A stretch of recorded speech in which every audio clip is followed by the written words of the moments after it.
জুলাই আগস্টের গণহত্যা মামলায় সাবেক প্রধানমন্ত্রী শেখ হাসিনার বিরুদ্ধে তদন্ত শেষ করতে আরও 2 মাস সময় দিয়েছে আন্তর্জাতিক অপরাধ ট্রাইব্যুনাল।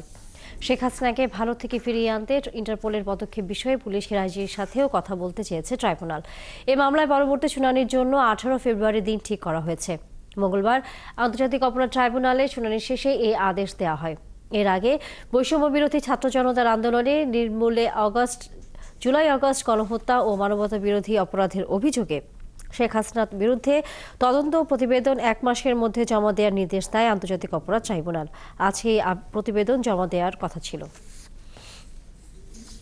আমরা আজকে অপরাধের যে নিউক্লিয়াস শেখ হাসিনার মামলায় আদালতের কাছে উপস্থাপন করেছি যে আমরা তদন্ত রিপোর্ট অনেক দূর অগ্রসর হয়েছি, কিন্তু পাশাপাশি জুলাই আগস্টের সংঘটিত যে মানবতা বিরোধী অপরাধ এবং গণহত্যা 16 বছর ধরে বাংলাদেশে যে সমস্ত এনফোর্সড ডিসঅ্যাপিয়ারেন্সের ঘটনা ঘটেছে, নিষ্ঠুরতম পন্থায় মানুষকে বছরের পর বছর গোপন কারাগারে আটক রাখা হয়েছে, তাদেরকে নিষ্ঠুরতম পন্থায় হত্যা করে তাদের লাশকে নদীতে বা খালে বিলে ভাসিয়ে দেওয়া হয়েছে, ডুবিয়ে দেওয়া হয়েছে। এই অপরাধগুলোর সাথে তদানীন্তন প্রধানমন্ত্রী এবং অপরাধের নিউক্লিয়াস শেখ হাসিনা সরাসরি সম্পৃক্ত ছিলেন মর্মে সেই কমিশন তাদের মতামত ব্যক্ত করেছেন।